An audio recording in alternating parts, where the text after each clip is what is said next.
हे everyone, welcome back. पिछले episode में हमने देखा आर्थर और ड्रैगन के बीच में एक एपिक फाइट और आर्थर ने अपने अर्थ क्लेवर अटैक से ड्रैगन को हरा दिया था और इस एपिसोड में सिंड्रा वापस आ चुका है। So let's start episode 10 of fire force season 3 part 2। Arthur की लाइट से ग्रेट कैटेक्लिज्म की फायर शांत हो रही थी। फेरी ये देखकर बहुत ज्यादा शॉक्ड रहता है और वो विश्वास नहीं कर पाता कि ड्रैगन हार चुका है। फ्रस्ट्रेशन में वो कहता है, मैं डिस्पेयर को खत्म नहीं होने दूंगा। वाल्कन एक डिवाइस की हेल्प से आर्थर को स्पेस में ढूंढने की कोशिश करता है और वो देखता है एक बहुत बड़ा मास अर्थ की तरफ आ रहा है और हमें दिखाया जाता है कि मून अर्थ की तरफ मूव करता है। फिर सीन शिफ्ट होता है कुरोनो और उसके डोपलगैंगर की तरफ। वहाँ उसका डोपलगैंगर कहता है, क्या हुआ कुरोनो, तेरा रिप्लेसमेंट आ गया है और मैं हूँ तेरा रिप्लेसमेंट। और वो हंसने लगता है। कुरोनो कहता है, तो लोग मुझे ऐसा समझते हैं। और वो अपने डोपलगैंगर को कहता है, तुम एक साइको हो, वो भी थर्ड रेटेड राइटर की स्क्रिप्ट से। और उनके बीच में फाइट शुरू हो जाती है। कुरोनो कहता है, तेरे और मेरे बीच में काफी फर्क है। मैं चाहे जितना पावर पोजेस करूँ, मैं ह्यूमैनिटी को नहीं छोड़ूंगा और मैं एक ऑनेस्ट और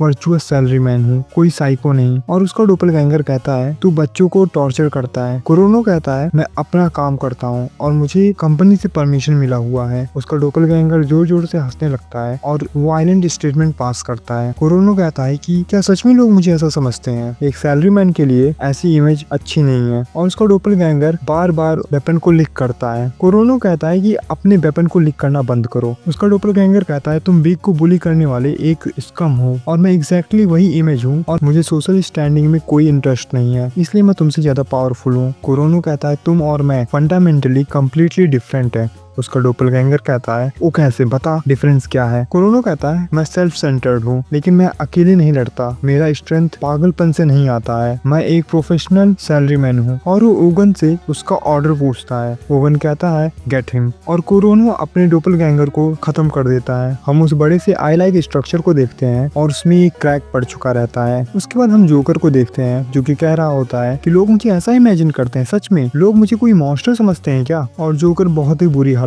में रहता है। जोकर का डोपलगैंगर कहता है, तुम्हारे लिए आगे बस डिस्पेयर है, तुम लड़ ही क्यों रहे हो? जोकर कहता है कि तुम दोनों से मैं नहीं जीत सकता, आई गिव अप बंस। और हम देखते हैं वहाँ पे बंस का भी डोपलगैंगर रहता है। जोकर आगे बन के डोपलगैंगर से कहता है, तुम्हारे हाथों से मरना खुशकिस्मती होगी, सो डू इट। और बन जोकर के डोपलगैंगर को मार देता है। और बन कहता है, तुमको क्या लगा मैं कोई डोपलगैंगर हूँ? मैं अपने डोपलगैंगर के साथ मर्ज हुआ था लेकिन मैंने उसको सप्रेस कर दिया। जोकर कहता है, तुम सच में एक टफ जिद्दी बुढ़े हो। एंड आई लाइक स्ट्रक्चर में एक और क्रैक पड़ जाता है। तभी एंट्री होती है बेनीमारू के डोपलगैंगर की। बेनीमारू का डोपलगैंगर बेनीमारू से कहता है, चलो इसे जल्दी खत्म करते हैं। ओरिजिनल बेनीमारू कहता है, ये थोड़ा जल्दी नहीं है डिसाइड करने का कि कौन ओरिजिनल है। जो आसाकुसा को लीड करेगा वो एब्सोल्यूट स्ट्रॉन्गेस्ट होना चाहिए, जो जीतेगा वो ओरिजिनल होगा। बेनीमारू का डोपलगैंगर कहता है, तुम उन चीजों को हिट करते हो जिसमें एफर्ट लगता है। अगर तुम मुझे तबाह करना चाहते हो तो फिर कोई छोटा मोटा अटैक काम नहीं करेगा। और वो निचरिन यूज करता है और बोलता है, मिस्टर प्रोविजनल ओरिजिनल, मैं तुमको दिखाऊंगा असली निचरिन कैसा होता है। मैं पूरे प्लेनेट को तबाह कर दूंगा। और वो अपने फ्लेम से पूरे प्लेनेट को इनकल्फ कर लेता है। और बेनीमारू एक बहुत ही सिंपल से अटैक से अपने डोपलगैंगर को खत्म कर देता है। उसका डोपलगैंगर कहता है, मैं द स्ट्रॉन्गेस्ट का इमेज हूँ जो इस एम्पायर के सभी लोग मानते हैं। मैं एक अनसिकेबल बिलीव का मैनिफेस्टेशन हूँ, तो क्यों मैं हार गया? तो बेनी कहता है, शायद लोग मुझे उतना स्ट्रॉन्ग नहीं समझते जितना मैं सोचता था। और वो सबसे पूछता है कि ये इतना कमजोर क्यों था? तुम लोग मुझे बेवकूफ बनाते हो। मैं आसाकुसा का शिनमोन बेनीमारू हूँ। बेनी का डोपलगैंगर बोलता है, तुम ह्यूमैनिटी की इमेजिनेशन से कई ज्यादा स्ट्रॉन्ग हो। बेनी कहता है, हमारी फाइट यहाँ खत्म होती है, आगे का तुम संभालो सिंड्रा। और उस आई लाइक स्ट्रक्चर का ऊपर का लेयर टूट के गिर जाता है। उसके बाद हम देखते हैं ताकुन को जो कुरोनो से मिलता है और बताता है कि ये वर्ल्ड और अडोरा वर्ल्ड अभी भी कनेक्टेड है। फिर हम अडोरा वर्ल्ड में सिस्टर आयरिस को देखते हैं जो कि अमातरासु के सामने खड़ी होती है। अमातरासु उसको बताती है कि वो एक डोपलगैंगर है। आयरिस पूछती है कि तुम इतनी सैड क्यों हो? अमातरासु बोलती है, मैं 250 साल से जल रही हूँ। जब तुम कॉन्वेंट में थी, जब तुम फायर फोर्स के साथ थी, जब तुम हंस और खिलखिला रही थी, पूरे टाइम में जल रही थी, मैं मदद मांगती रही। लेकिन अब ये सब मैटर नहीं करता। अब मैं फ्री हूँ और तुम भी वही करो जो तुम्हें सही लगे। आयरिस अमातरासु का गला पकड़ लेती है और फिर छोड़ देती है और पूछती है कि ये मैं क्या कर रही थी। अमातरासु बताती है, डोपलगैंगर का इंस्टिंक्ट होता है ओरिजिनल को मारकर रिप्लेस करना। तुम मार दो मुझे। आयरिस कहती है कि नहीं, तुम अकेले इतना टाइम सफर की हो लोगों को बचाने के लिए, मुझे खत्म होना चाहिए। और तभी वहाँ पर ह्यूमिया आ जाती है। सीन शिफ्ट होता है और हम देखते हैं फेरी के पास शो आता है। फेरी उसको कहता है कि तुम पिलर से बाहर आ गए हो। शो कहता है डिस्पेयर खत्म हो रहा है। फेरी कहता है कि मैं ऐसा नहीं होने दूंगा। शो उसको तुरंत स्टैप कर देता है, लेकिन फेरी मून को अर्थ की तरफ एक्सेलरेट कर देता है और खुद को मार लेता है। मार्गरेट ट्राई करती है मून को कंट्रोल करने की, बट वो मून की ओवरवेलिंग मास से खुद क्रश होने लगती है। तभी सिंड्रा आता है और वो मून को रोक देता है, लेकिन वो अभी भी अर्थ के काफी पास है। तभी सो सिंड्रा के पास आता है। हमको उस जायंट आई में जाना होगा, वहाँ पर ह्यूमिया होगी और हमारी मॉम भी। वो दोनों उस जायंट आई के अंदर चले जाते हैं और वहाँ उन्हें दिखता है ह्यूमन हिस्ट्री के काउंटलेस वॉर और डिजास्टर्स, जिससे डिस्पेयर और डेथ ह्यूमन की अनकॉन्शियस में बैठ गया। फिर वो दोनों एंटर करते हैं अडोला वर्ल्ड में और वहाँ ह्यूमिया होती है और कहती है कि इस वर्ल्ड का फेट तुम पर डिपेंड करता है। सो सिंड्रा को बोलता है ह्यूमिया एक सेंट है, वो ह्यूमैनिटी के अनकॉन्शियस और गॉड के रेवलेशन को सुन सकती है। ह्यूमिया अपने क्राउन को उतार कर कहती है चलो इस दुनिया को साथ में खत्म करते हैं, और यहाँ पे ये एपिसोड एंड होता है। तो नेक्स्ट वीडियो तुम लोग से मिस ना हो इसे तुरंत सब्सक्राइब करो, और अगर वीडियो पसंद आई हो तो लाइक करो और कमेंट करके बताओ ये वीडियो कैसी लगी। Thanks for watching.